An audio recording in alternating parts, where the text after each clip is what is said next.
what I've found, I love speaking about this because a lot of people think that happiness and joy are the same things. Mm-hmm. But if you look at the root word of happiness, it's, it's happenings, right? They are things. Money doesn't buy happiness, but when I'm wake surfing, that activity, that thing brings me happiness. So we can seek happiness. So we can seek things that bring us happiness, talking to cool people about, interesting topics, going and doing things that we enjoy doing, but to then also know that to be in a place of joy, which I think about like happiness is the waves, right? There's ups and downs. If you're not able to feel full happiness, you're also not able to feel full sadness. And that's where I previously was when I was numb. And then joy is like the submarine beneath it, right? Guys, welcome back to ALLSMITH. Today's guest he's a San Diego-based entrepreneur and the mastermind behind the Mad Beet. It's this place in PB that's known for their acai bowls. Pretty special acai bowls out there, and it's super cool because it's dedicated a place that you and I have a very tangible connection, and that's just around healthy, vibrant living. And I think that's a really cool concept that's going to diffuse into our conversation today. And I'm just excited because your journey is taking you from managing market development to gratitude and to some of this real estate venture capital. And you're a serial entrepreneur, but more importantly, like just a good dude that dabbles in health and wellness and more importantly, relationships. And I'm really excited to unpack your story. Guys, please welcome Daniel Hack. Pumped to be here. Thanks for having me. Dude, thanks so much for carving out the time. I know you're incredibly busy. Something that grabbed me very emotionally is July 23rd, I lost my mom to cancer. And one of her favorite lines when we would go to leave the front door is, "Make it a great day no matter what." I talked about it in her eulogy. My brother, my sister, myself, and my close cousin Tommy, we talk about this almost every day. It's easy to say, have a great day. But we get the choice to make it a great day. And you've had a post about that, and I was like, okay, it's not like I want to have him on. I was like, I have to have him on. I was like, Tana, we need to do this. And Tana's my director of marketing with ALLSMITH, and she said that she used to be your neighbor, and I was like, we gotta figure this out. And so when I talk about make it a great day as opposed to have a great day, what pops to the surface for you? It's been a mantra for my life. So it actually started with my family as well. And I love that those values that our parents instilled in us are now emanating past even their life. And that's what I think is so powerful there. So I remember it honestly like it was yesterday. I was in the breakfast room. I always would read the Seattle Times sports section. My dad would say, Daniel, you'd be a lot better at school if you could memorize what you're learning there, like you do with all the stats and sports. But he was going to you and me both. Dude. I know, right? I knew everything in Seattle sports. But I was saying bye to my dad. He was going to work. He was a lawyer in Seattle. And I said, have a great day. And he turned to me and he said, Daniel, having a great day is letting the day come to you. You have the choice to make it a great day. So that became really a mantra and a slogan for our family. It was always make it a great day. So we would say that as people would, leave for school or work or those different things. And then what happened is in 2010, and I want to say sorry for your loss, but also grateful for the time that we got to spend with amazing people. So I actually lost my dad in 2010. He struggled with depression. So it was actually his third bout with it, and he had changed a number of different things, and still it kept coming back, and it was actually that third time that broke him, and so he ended up taking his life. And so in that moment, I didn't know how to process it, and I honestly didn't process it for a long time. How old were you at the time? I was 21 years old. Wow, so that's so young to lose your father, somebody that's not just a leader, a mentor, and somebody that shows you kind of the lenses on the world, but also you with this thought leader, this element of like being a go-getter, not wanting to follow a trail but carve your own path. There's a risk tolerance associated with that. And you inevitably, when your father's around, echo me if I'm wrong here, but there's like a safety net of like, hey, I'm gonna go do great things. But if I screw it up, I know my dad's got my back. Right. And when that goes away, your level of uncertainty starts to dance, and you play with this gamified version of distraction rather than actually playing with grief. Wow, that's really powerful. I never thought about that, because I would say my risk tolerance has been higher, but I think that was something that created over time, over actually taking the step. But initially, I think you're right there, that not having that father figure, that safety, that person to fall back on. But then the other side of it is I was chasing making somebody proud who wasn't here. So I wanted to go out and create a trail and create an impact and do things, but I was doing it from a place of making somebody proud that wasn't even here, which is something, it's impossible. It's a hamster wheel that'll never end. No, it's very well said. And I've heard you talk about it before, but it's like in the beginning, we have this society version of success, which is, hey, I'm a go-getter. I'm going to bust my ass during the week. Then I want to party on the weekends. And I know you've talked about, like, you had that downtown condo for a while. And then the famous story about the fucking glass ping pong table. And it's like early on, it's super cool. You get to like create experiences. You know, people at that age, when you're in that party lifestyle, like renting apartments everywhere, you're like, no. I own this. This is a condo. I know you mentioned you corrected them at that time because you were managing your ego. You were trying your best to be this thing, thinking that that was going to fill the void of love with your father passing.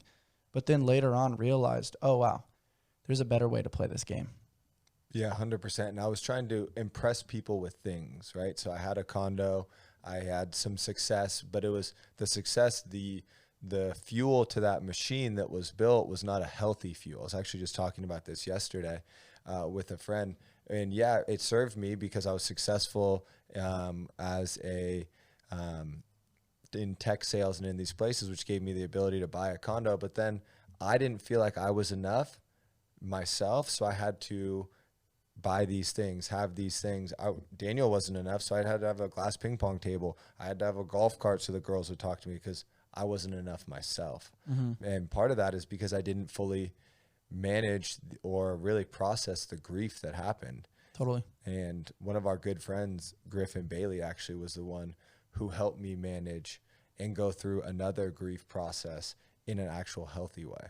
And part of that is something we talk about all the time on this podcast, and that is writing fills the gap within our thinking.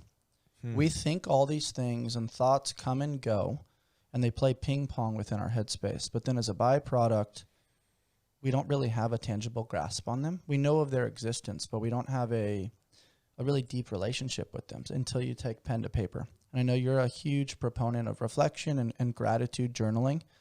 And I talk about that often on this podcast because it's so cliche to talk about it, right? It's like, oh yeah, just think about gratitude, 3 things you're grateful for. But it's like to actually do it and see it and feel it and pen to paper it. Now it kind of lives. It has like a little bit of vibrance to it as opposed to just subconsciously existing in our headspace, sort of sometimes.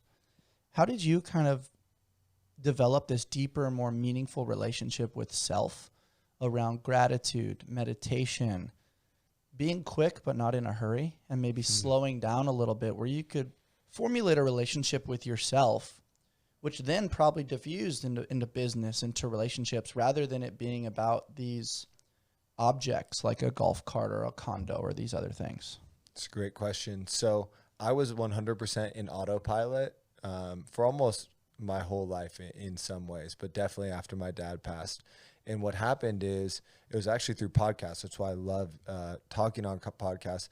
And it was on that podcast that somebody asked the question to Tim Ferriss. He was the host, which usually he does the question asking. And they said, what is the one piece of advice you'd give your 30-year-old self? He said, start meditating now. It's not just for hippies who play the didgeridoo. And so I was like, okay. And then I heard it on another podcast and I was like, all right. So I took a transcendental meditation course.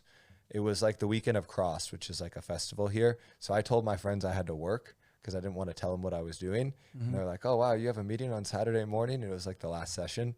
And so, but then I started to meditate. And what happened when I meditated, and what you're talking about with your thoughts, is the concept of metacognition is thinking about your thoughts. A lot of us don't even realize that we don't have to believe everything that we think, and that we have 80,000 thoughts every day, 60 to 80, and 80% of those are negative. So if we're believing all of that and not taking every thought captive, then we're kind of living in this autopilot life. And so I definitely was. My friend later was like, yeah, I noticed that you always put music on even when you would go to the shower. You'd shower quickly. It was because I didn't want to be alone in my own thoughts. So then I started to meditate. That's when I realized that I was living for external validation. I wanted to be the guy with the glass ping pong table. I wanted to correct people, or I would correct people with a condo instead of apartment. So I was like, okay, what can I do to flip the switch and really have a pattern disrupt? And so I actually did 7 months of van life, because I couldn't impress people with things if I didn't have anything. Yeah. So I didn't buy a nice Sprinter. I was a converted E350 Econoline that 2 German guys used when they were traveling out here. And it was during that time that I took out all the noise and really just would work out and go to dog parks. And then what I was doing is I was spending time with myself. And then during that time, that's when I reconnected with my faith. And during all of that time, I really created a relationship with myself and loved myself so that I could then love other people. And that, for me, started with creating that space to be able to do that. Yeah, it's very well said, man. It's such a fascinating concept because, especially modern day, you've got dating apps, you've got, San Diego's full of beautiful people, men and women. Everybody's got their shirt off. We're so close to the beach that it's this like beachy lifestyle. Fitness is huge out here. You've got so many different modalities and community events that people partake in, plus tons of health and wellness lifestyle brands in conjunction with places like the Mad Beet, places like Trident Coffee, places like LSKD. And the thing that's interesting about that is, like, I love community. I do think that it's a pillar of our tribal nature as human beings and like what we crave biologically. But then we forget that we should probably spend time with ourselves. We should like our own company too. Right. And we should probably like our own company first, right? Like, how do we diffuse our energy onto somebody else if we want to run from ourselves, right? What are your thoughts on that? Like, I feel like that's something that's, I don't know, it came to me just now in the moment. I'm like, that should be talked about more. Yeah, and I think that you see it where there's always something to do in San Diego. People who move away, they're like, oh, like life's a little bit slower. It's because there's less things to do. I moved down here because we can do tons of different things all the time because it's always beautiful.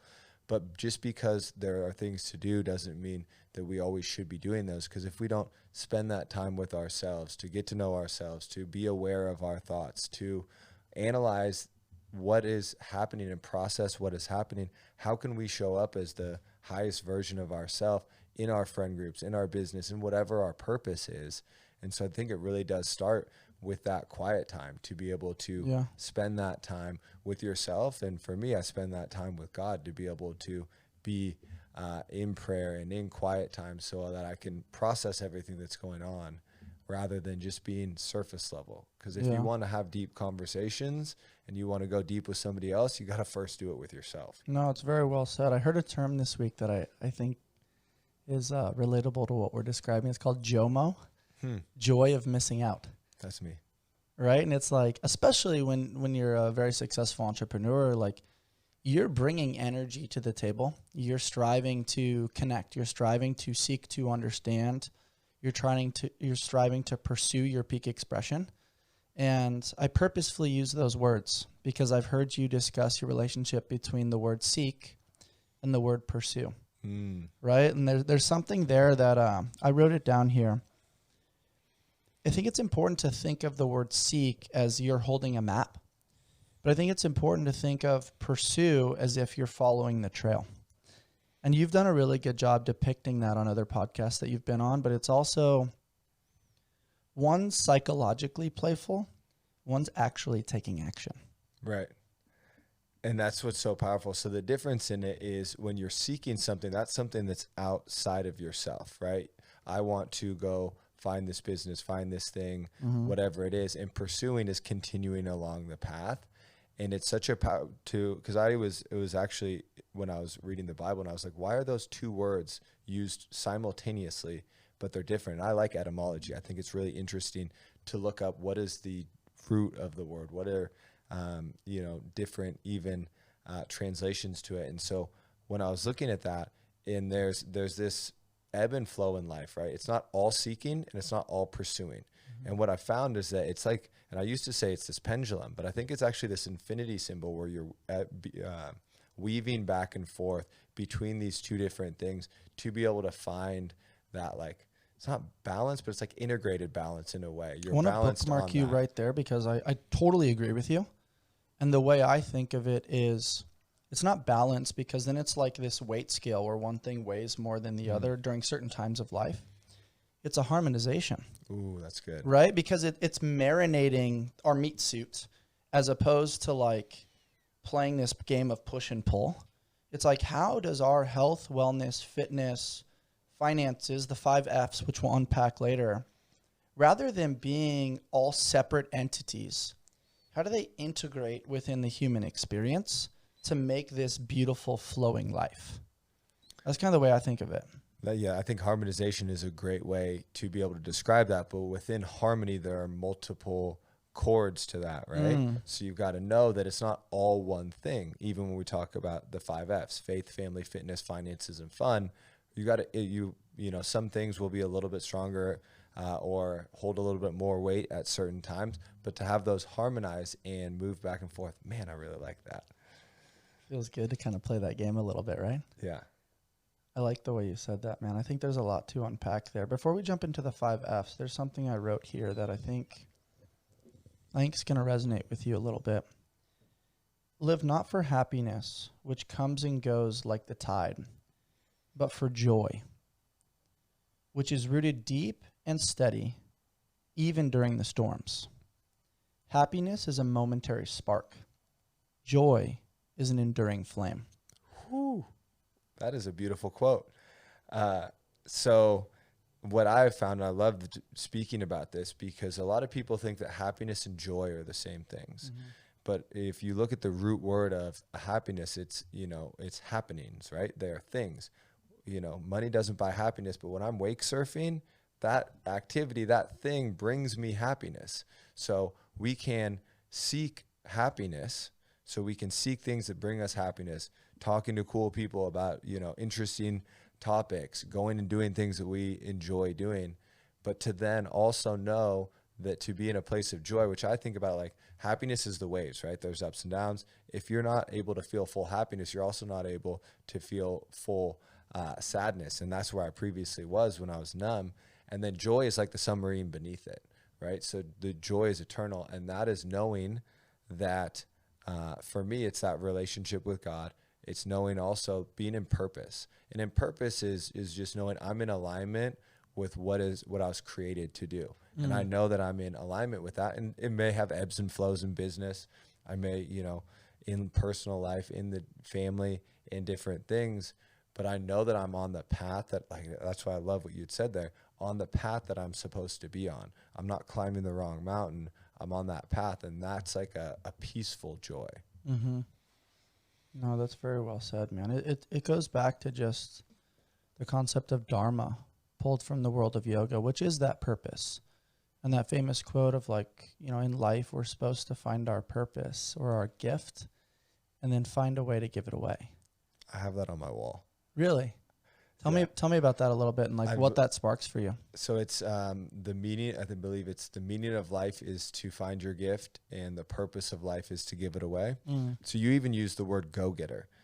My favorite book that I give away, probably 200 to 300 copies, is The Go-Giver, right? So it flips the switch. Instead of saying, hey, what can I get out of this situation? Instead it's saying, hey, what can I give? How much value can I provide? What can I do to help this person? What can I do these things?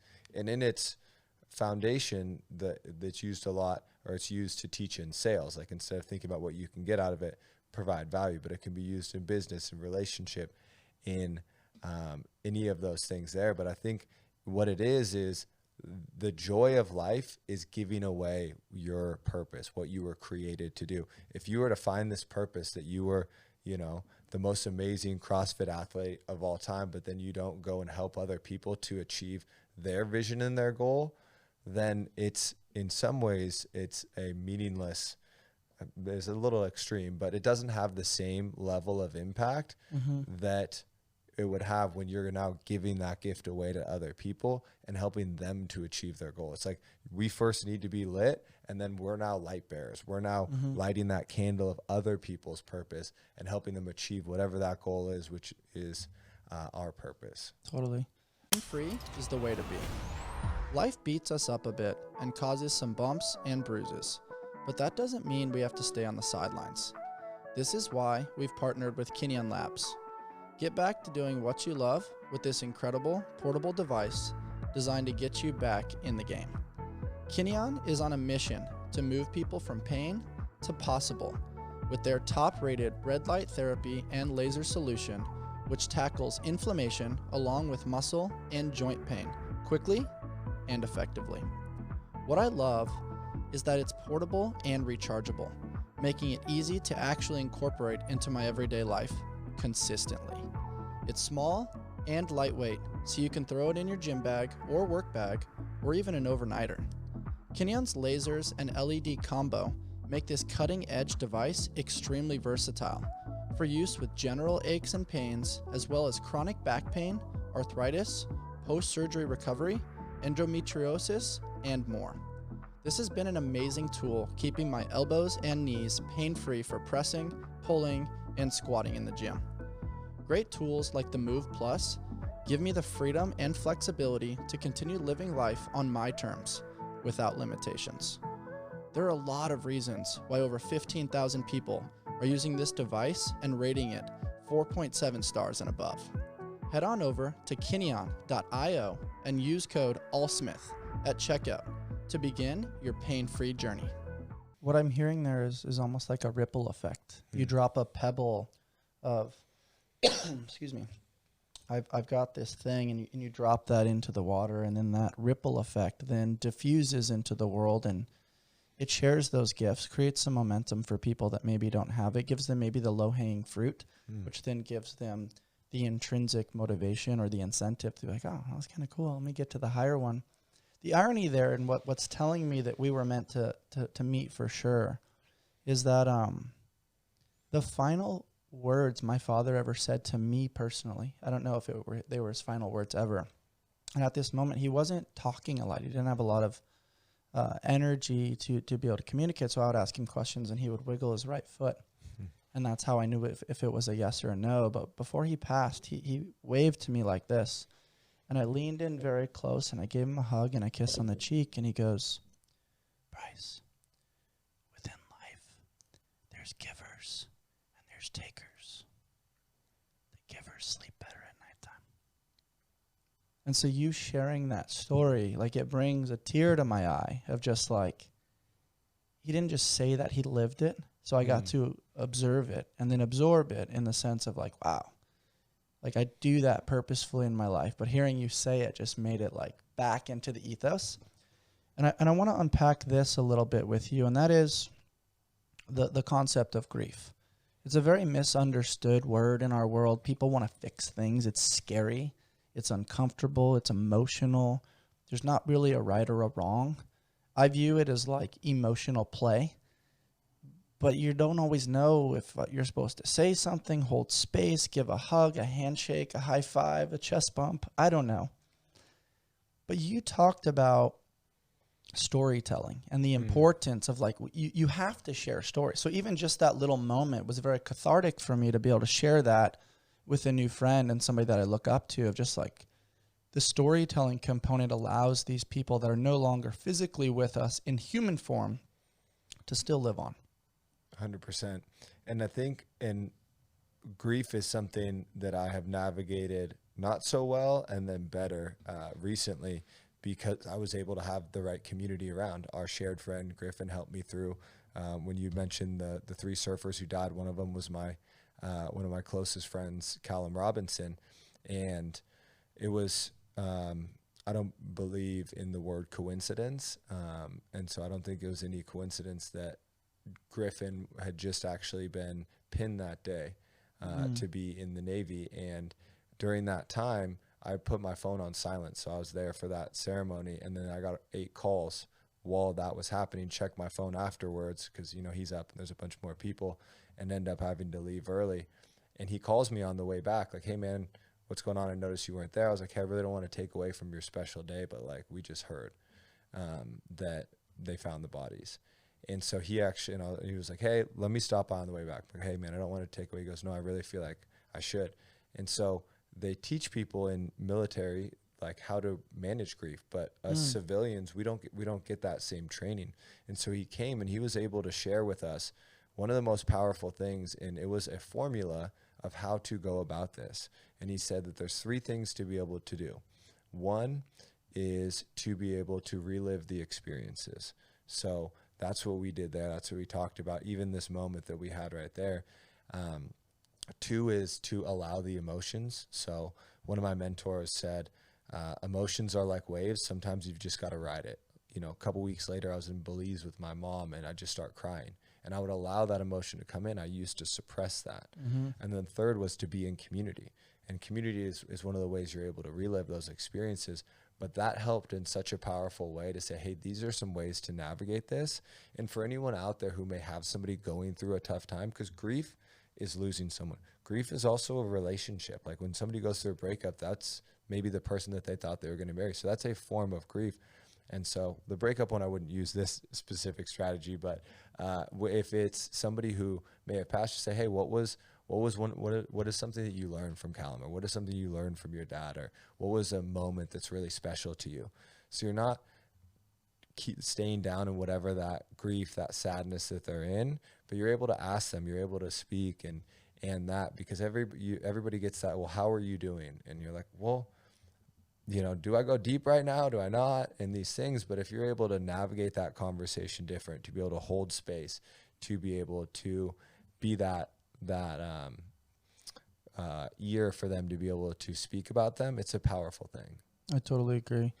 What is one of the most memorable things that you learned from your father? It's a great question.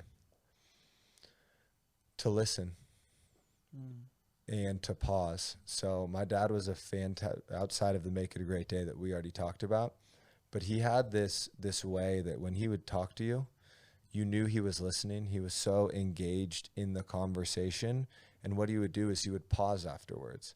And then he would pause to think about what his response was, and then he would speak. I think a lot of people, we initially react. I talk about there's 3 ways. You either react, respond, or decline the invite. Reacting, you don't really think about what you're going to do. Sometimes it can be an emotional response, but the response is what he did really well. And so being able to see that in relationships, in the relationships and people that he built his life with, was really powerful. Yeah. I like that you said that. Something that comes to mind here as potential advice to share with maybe secondarily or third party affected of somebody that's going through grief is, rather than like jumping in and thinking that they need to help this person swim, maybe saying, hey, I'm here. What do you need from me? Like, how can I best support you? Do you want me to give advice? Do you want me to sit with you and listen? Do you want to go down memory lane together? Do you want to play with some distraction right now? Should we watch something? Should we go on a little adventure?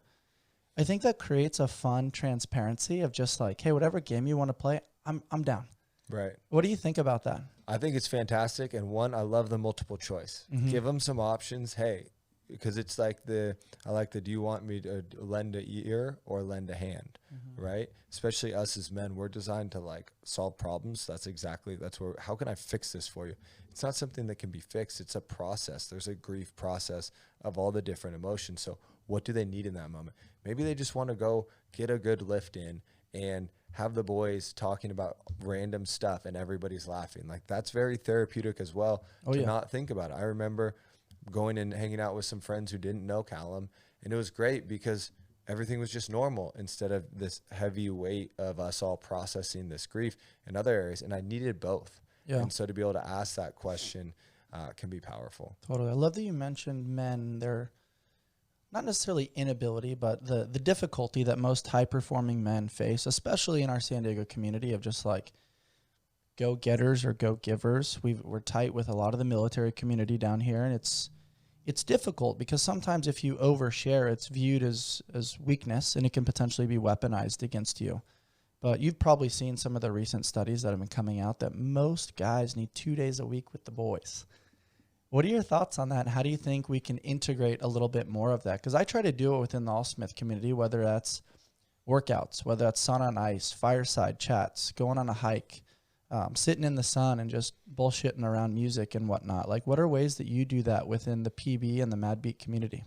It's a great question. And I think we definitely need that, because there's guy time, there's girl time, and it's beautiful. We're created differently and we can spend time with both. And so I do some of the same things that you do, like getting a workout in, going to walk the boardwalk, I love it because I have a sauna and a cold plunge in my house. So if I ever want some one-on-one time with somebody, I can invite them to that, or just go and do fun stuff like pickleball, compete. Like, I love beach volleyball. A lot of the time I play just men's. Sometimes we play co-ed. So going and doing those things and knowing that it's a space for that. And sometimes it's just surface level and it's fun and we're making fun of each other and that, which is actually really powerful. I heard somebody speaking about it, that they're like, you know, you should make sure that your husband has good friends, because it's healthy to have somebody bully them, to be able to, but really that's just saying, hey, that's out of alignment. Like, dude, you're being an idiot, right? Like, the boys are going to give him a hard time, but in like probably a funny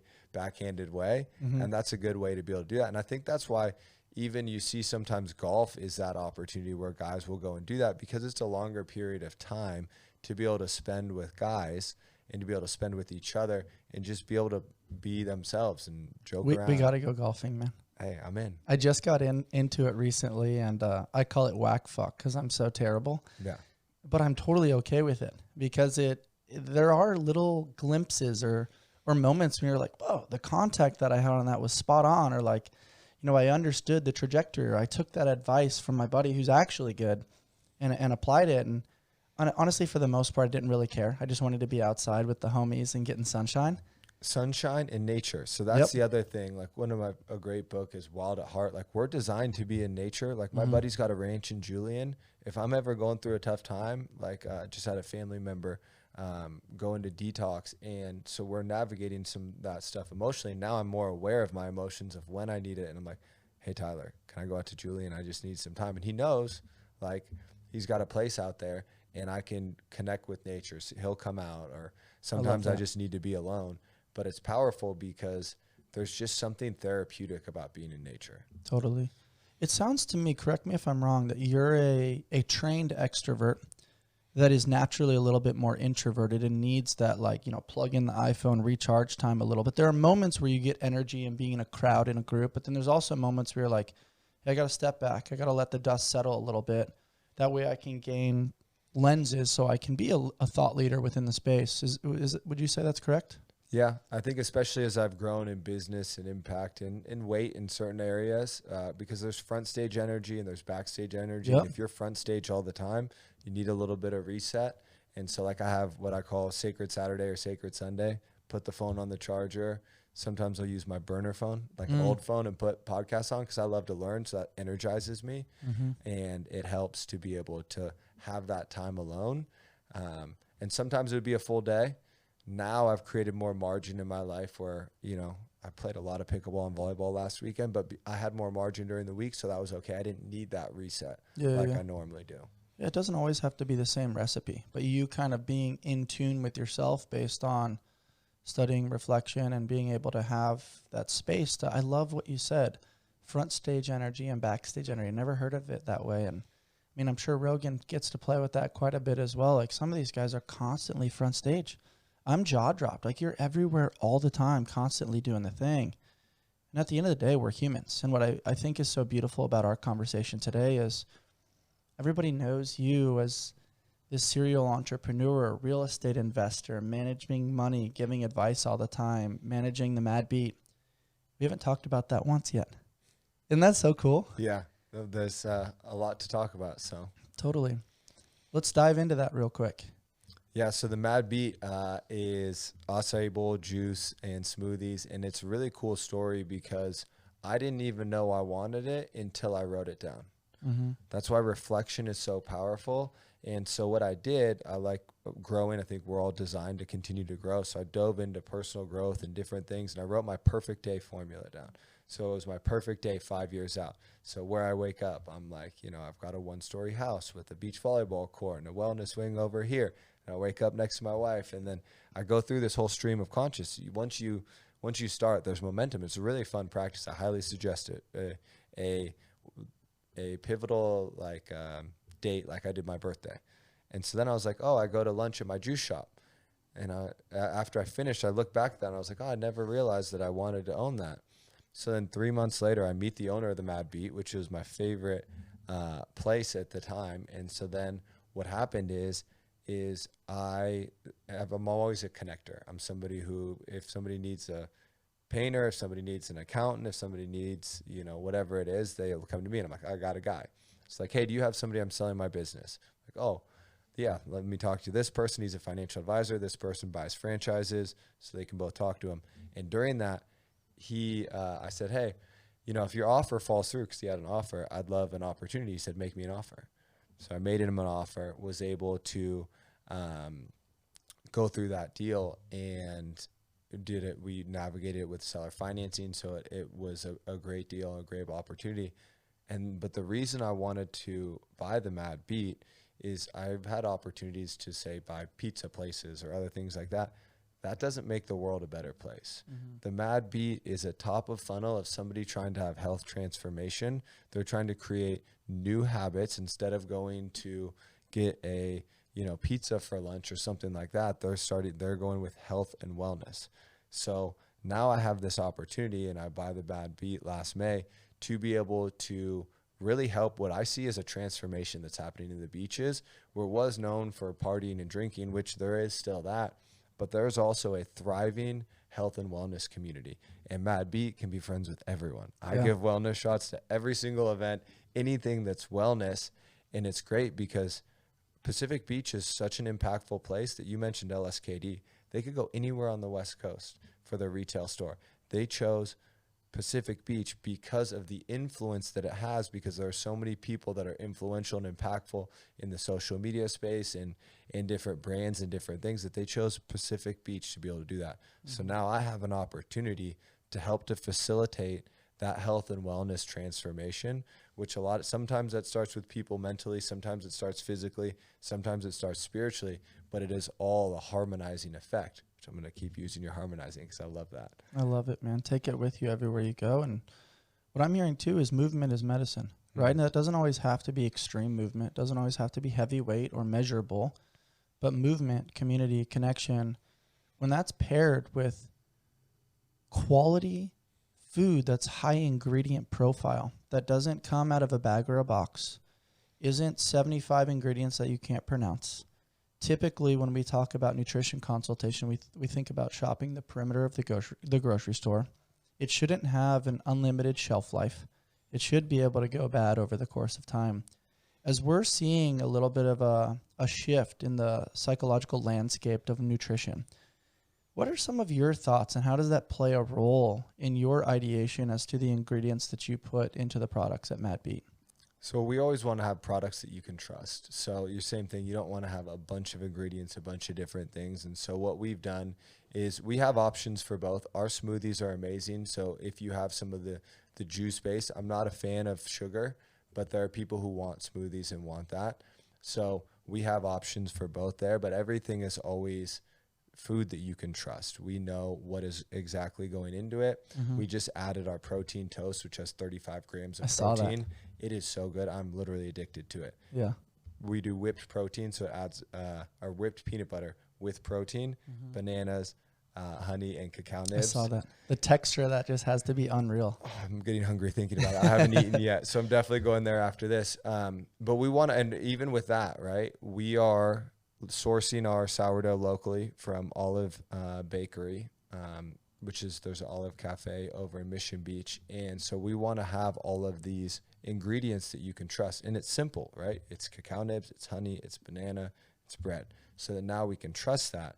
And those are the things that we have within the Mad Beet. And then for me, I love bison and elk. I think what you're seeing is a transition to high protein. People are looking at protein to calorie and the impact there.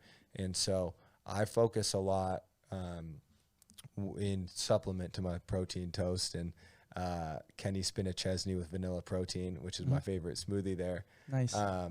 Really on getting that high protein. And what I found is that you can listen to your body. Look at how you feel afterwards. And that's what really helps me.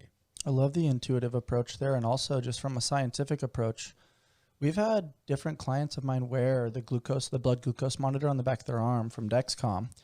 And typically when people consume protein first before carbohydrates, their insulin spike is not as high.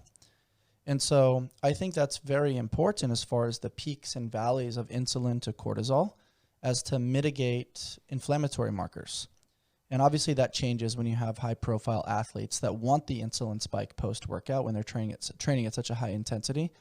But what I love is just this push and this education around not just the experience and the flavor profile, but you're integrating this ideology of like protein should probably be the foundation of the majority of your nutrition. It'll also satiate you, which now has caloric intake control, as opposed to just like all of this processed crap that people are eating first. And they're like, oh yeah, I forgot I'm supposed to have protein.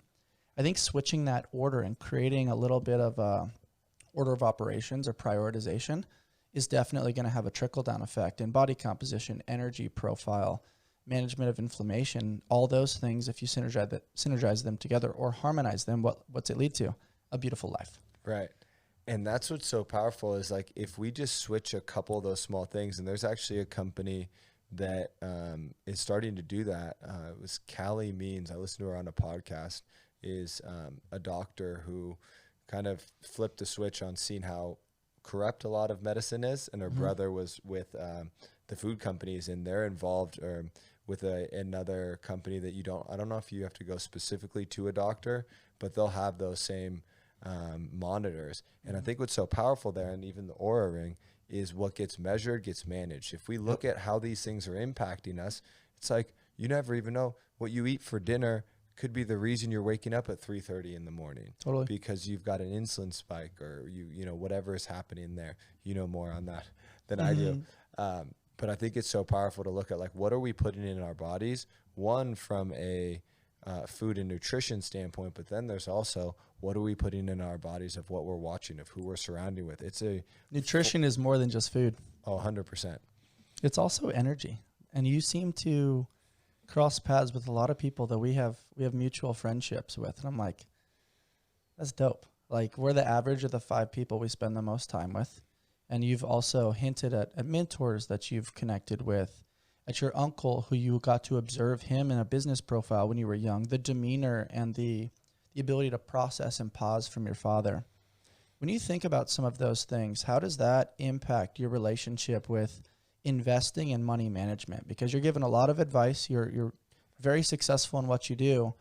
And there's a reason. You've done it all the wrong way first. And then you've also learned from people that have done it the right way.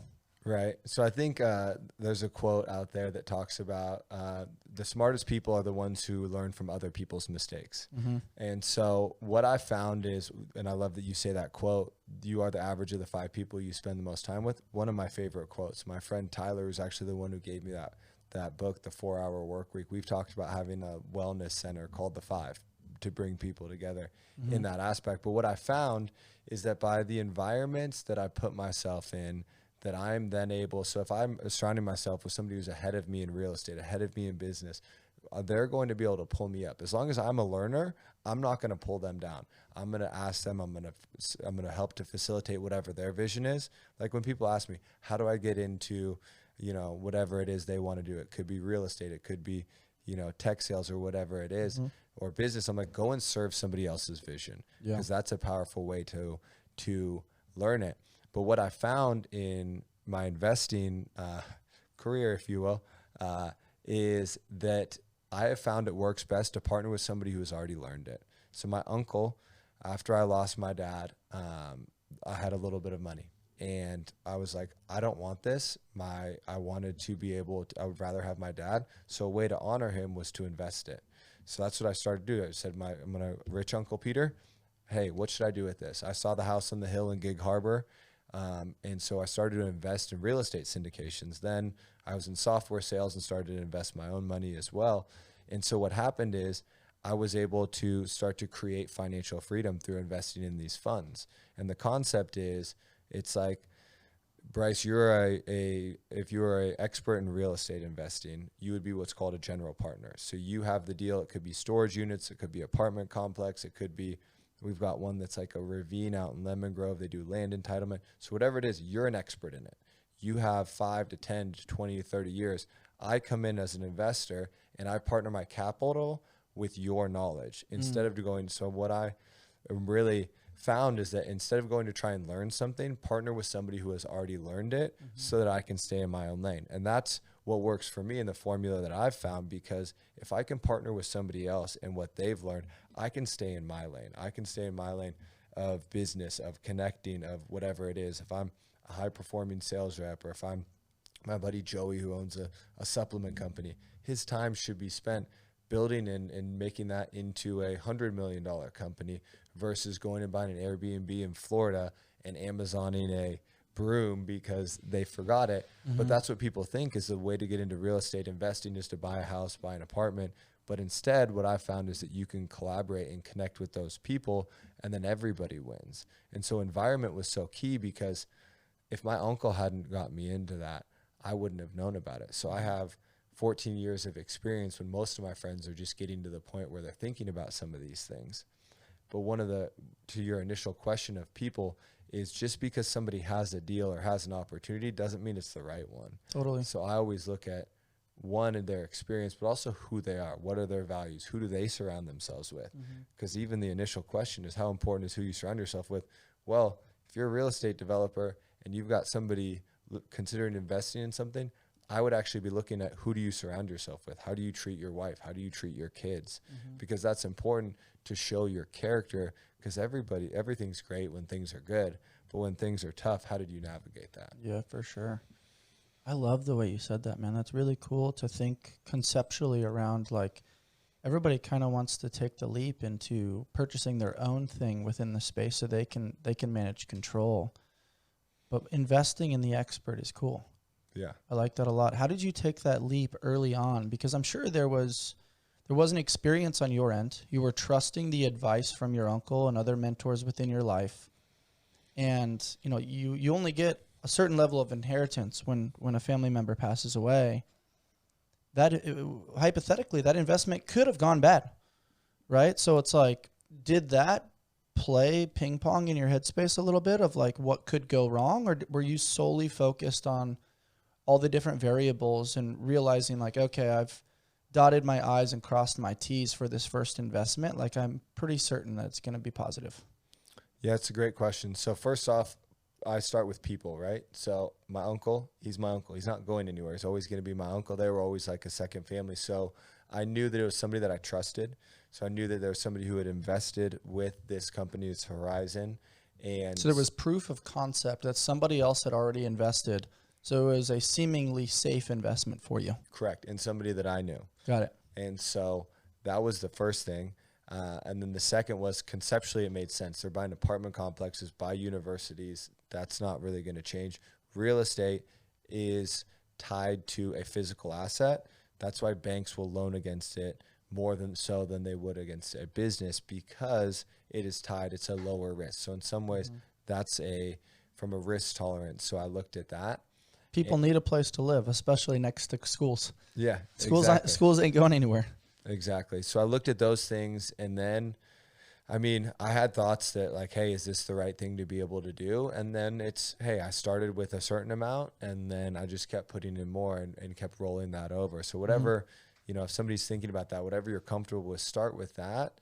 And then what happens is you gain trust. There are people who, we've both invested alongside each other, and they start with a certain amount, and then they will increase it to more and more, because that's a strategy that they use to say, hey, let me trust this. Let me see that I get my return, and then we'll go from there.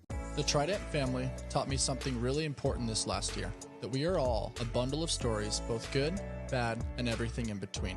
All of their cold brews remind their customers that they are part of something bigger than themselves. I start my day with the Sweet Cream Cold Brew as I am prepping my mind and body for fitness, service, coaching, and podcasting.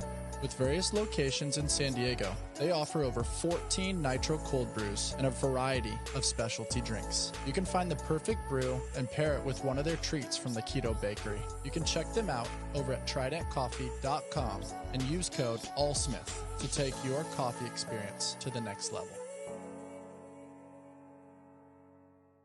Would you consider this like a form of crowdfunding, or how would you kind of umbrella define this for people listening and trying to learn and maybe get their first foot in the door? Great question. So it's not necessarily crowdfunding, but to a smaller scale it is. So there actually is, which I can go into that in a second, a crowdfunding for this. So how it works, I guess, yeah. So it's normally 5 to 10 investors into what's called it's a real estate fund or a syndication. So in some ways you are crowdfunding that with a certain number of investors. So I guess I'll take that back. To be able to invest. And so what you're doing is to be able to acquire an asset, let's say it's $1 million, the bank will loan $700,000. It's going to take $200,000 to do whatever the business plan is, because real estate's just a business plan. So they're raising $500,000. And so you're just bringing other people in at, let's say an average of $100,000 each. So in some ways you are investing alongside other people to be able to invest in these real estates.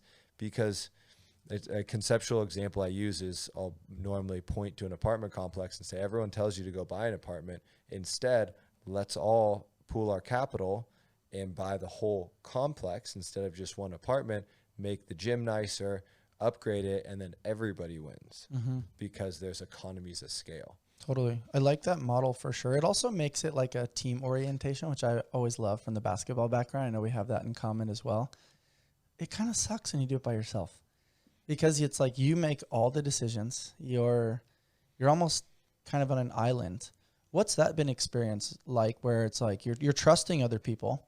I'm sure there's meetings. I'm sure there's disagreements. I'm sure it almost becomes this family dynamic a little bit, but there's money involved. So sometimes that convolutes judgment a little bit. How's your experience been in all of you guys pooling your money to go after this big, hairy, audacious goal? And I'm sure there's been peaks and valleys along the way. That's a great question. So one of the dynamics with this is it's not an active investment, it's a passive. So how it works is we're saying, hey, Bryce, you're the expert. We're not actually going to tell you to do anything.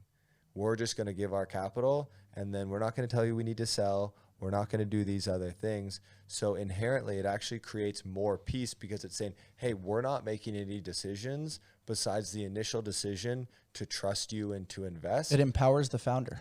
Right. So that's general partner, limited partner. So whoever that GP is, whoever that sponsor is, those are a couple of the words used, is the one really making the decisions and facilitating and fulfilling the business plan. Because that's what real estate is. It's a business of whatever that is. Buy an apartment complex, remodel it, make it nicer, build storage units, entitle land and build houses, whatever it is. They're the one executing it. So I'm not going to come in and tell a guy who has 40 years of experience entitling land how he should do his job. So it's almost like freeing in some ways, so that I can then stay in my lane. That's so beautiful. It's back-end financial support to allow an artist be an artist. Ooh, that's a good way of putting it. Right? Like you're giving him autonomy to be like, hey, man, I don't paint. I want you to go paint. And when you're painting as an artist, because you're trying to monetize, you're not painting. Like Rick Rubin talks about that. Like if you wouldn't make that for you and you're making it just to get the external validation of the monetary value in your bank account, you're not doing art. You're now doing business. That's not the same thing. I mean, same thing as a podcast. If you're creating podcasts and you're trying to connect with people because you're hoping it's going to go viral or make likes, it's like you're not actually connecting with the person in the moment. And so it's like, fuck the external noise. Go after the thing that lights your heart on fire. And when you have people that believe in your vision, now you're personally empowered. You wake up in the morning with this song inside and you're going to go sing. something about this feels so cool, because oftentimes so many investors are like, when am I getting my return? What's going on here? What's going on there? It's like, if you actually didn't do that, you'd probably empower the artist, and you'd probably make 10x what you thought you were going to make by constantly poking their shoulder and like nudging them to try to get that social media short-term gratification. It ruins the whole process. Right. It's like, let's trust them. Let's allow them to go and do that. And I love that artist analogy where it's like, let them go and do what they're great at so that we can go and do what we're great at. It even comes back to the purpose. Like, hey, if that's their purpose of what they're great at in business, let's allow them to go and run. Who are we to tell them where to paint the brush? For sure. Bill Belichick did it great with the Patriots. Do your job. Gronk wasn't trying to be Brady. Brady wasn't trying to be Edelman. You know, everybody had their unique role, kind of stayed in their lane, and that segues us really well. You and I talked offline around your unique ability to get all the plates spinning. And you've got a lot of different things going on, which means that you have to practice the art of compartmentalizing.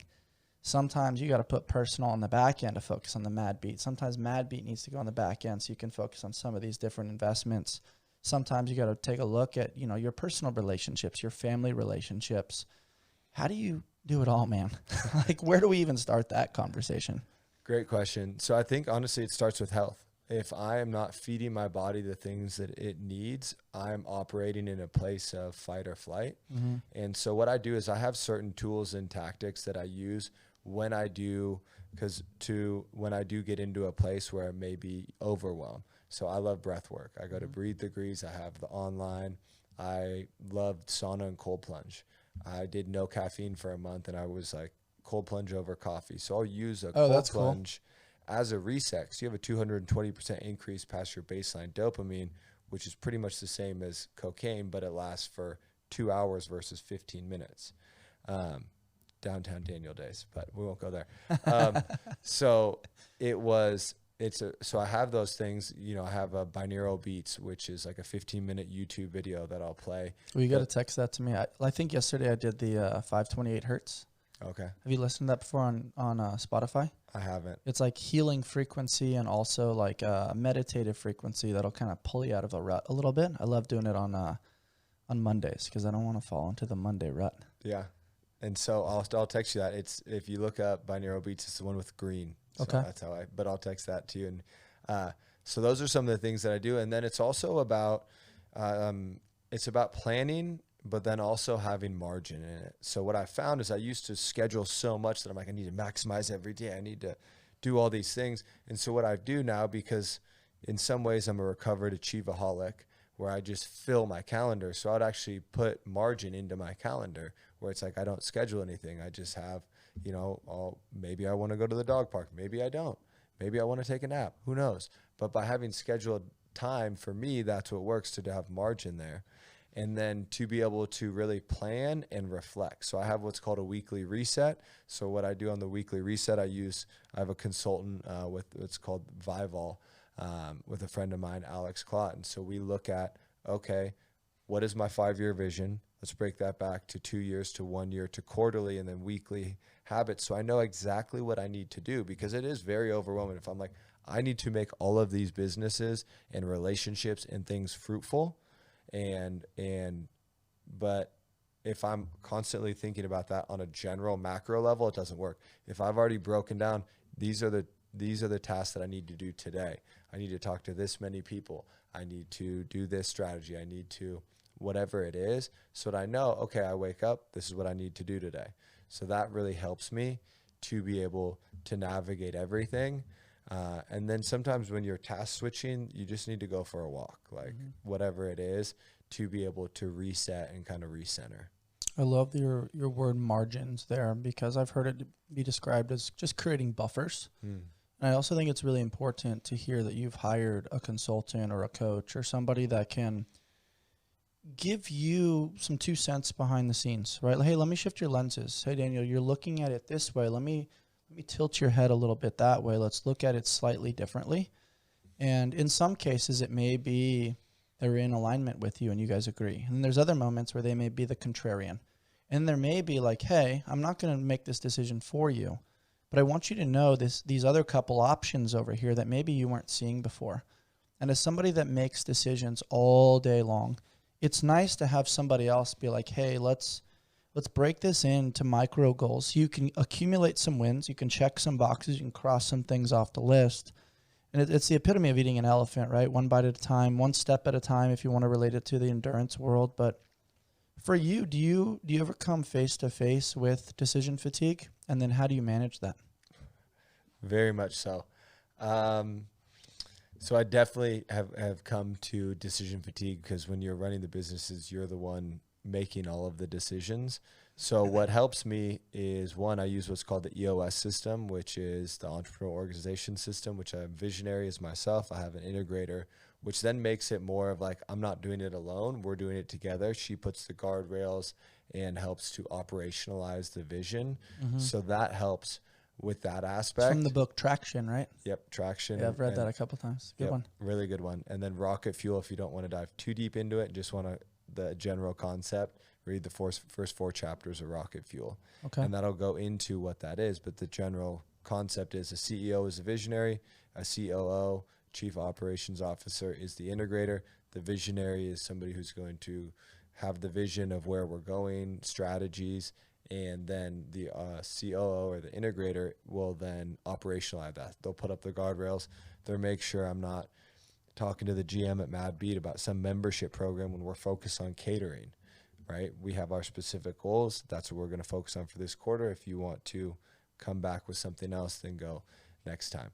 And then the other is the tools that I have. Like, if I'm really feeling like there's a lot of weight, I'll do breath work.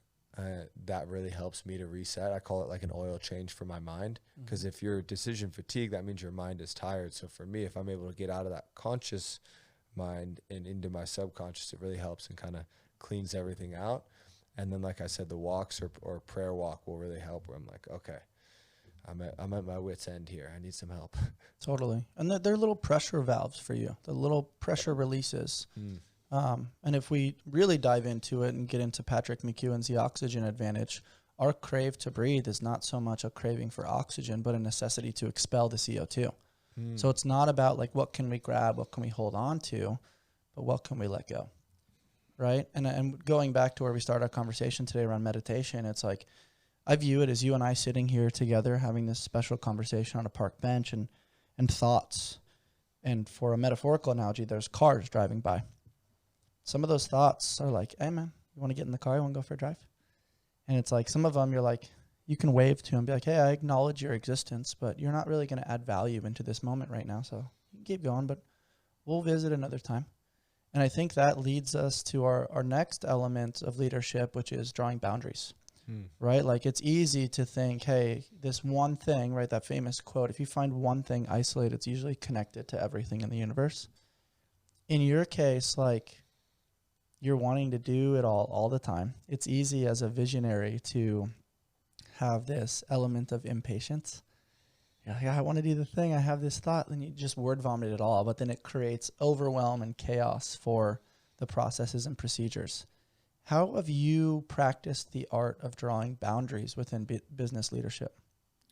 Great question. So first, I read 3 books because I don't think I did a great job of boundaries, because I think boundaries, there's a few different aspects of it. There's boundaries within business and boundaries within life. And so when I was able to actually facilitate boundaries within my family of certain dynamics, of certain things that I was willing and not willing to do, and create that actually helped me in other areas. And then when I create those boundaries in business, so really was having somebody to check me, like you talked about with a consultant, and being open to that feedback of like, hey, this is a boundary we're going to set. This is what we're going to do. I need you to hold me accountable to this, because my programming of what I'm currently acting and doing is different, but let me help to facilitate that. And that's why that integrator position is so important within business, but then within life, the consultant is somebody who's so powerful, because they help me to look at all of the 5 F's, all of these different things. Where am I? Where do I need to really put up those guardrails? Because what do you think about a river? If we don't have any boundaries, if we don't have any guardrails, how are we supposed to flow to the destination that we were created to be in? And so it's really having somebody to speak into my life and allowing them in, which I think is one of the hardest parts, because it's like, okay, cool, I got boundaries.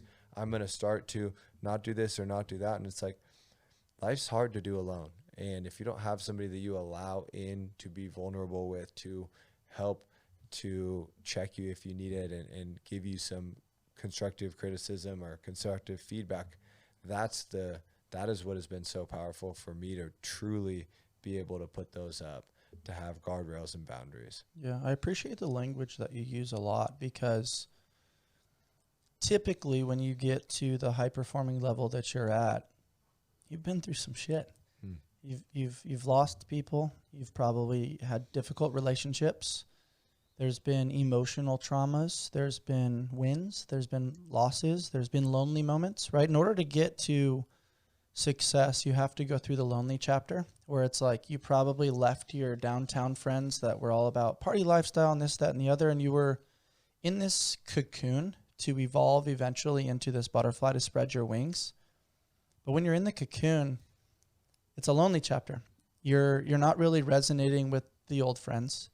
You're also not really to the level of success or psychological intellect to play the game of business or entrepreneurship yet. But you know you're kind of meant for that. And usually it's transformative based on pain, losing somebody like your father and like your close friend. And it's like nobody really talks about that. They talk about who you were, and they think it's so cool that you climb the ladder to what you are. But in that middle ground, like, how did you navigate kind of the courage to be disliked, where it's like you're not really one of the cool kids yet, but you also are just like, I'm over this. I don't want to drive the fucking golf cart and play on the glass ping pong table anymore. Like, I'm ready to go evolve into something more. How did you navigate that middle ground?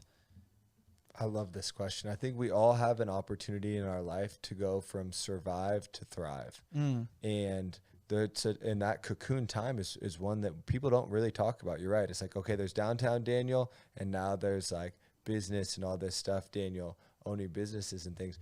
But it was very much like that van life. And even the year afterwards, where I just had a studio in Mission Beach and was really like putting the pieces back in.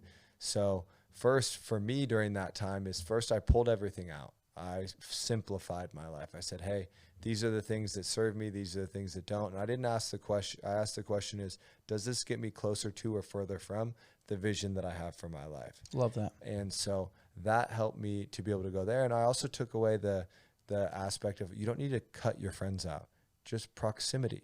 I'm not going to go hang out with the friends who like to party and do drugs and stuff on a Friday night. I'm going to go ask them to go work out or go play pickleball or go do something else. I'm still friends with them, but it's just a different proximity of where I'm spending time with them. That's beautiful. Just giving a different flavor to still engage and interact, but not necessarily stiff arm or cut the cord. 100%. I remember it. The guy Tyler is one of my closest friends. He invited me to go, like, he has a boat and party on a Sunday, and he goes, he had told me that my response actually planted a seed, and I was like, hey, really appreciate the invite, but that's just not the best fit for me. It wasn't like I didn't give a reason. It was just like, I'm just not going to go to, that's not what I'm going to be going to do. And that's totally fine. It didn't hurt our relationship or anything. We went and worked out that week. That's cool. Having some of that dynamic, but also knowing that if you're in that cocoon or even thinking about like, hey, I know this life isn't serving me and this is the life that I want, but you've got to make that jump to go into that and really just knowing that it's okay to be alone, like the cocoon process, that process season of life. It's like, instead of, hey, get me out of this into here, instead say, hey, keep me in it as long as you need to form me into the man or woman that you have created me to be. And then that reframes the way we think about it. And one of the most powerful things for me, I wasn't at the point to be in these rooms yet, but guess what a podcast does? A podcast gives you access to the most successful people in the world. Alex Hormozi will charge you $50,000 an hour to meet with him, but you get to listen to his podcast and all of his knowledge and all of when he's a guest on other things for free.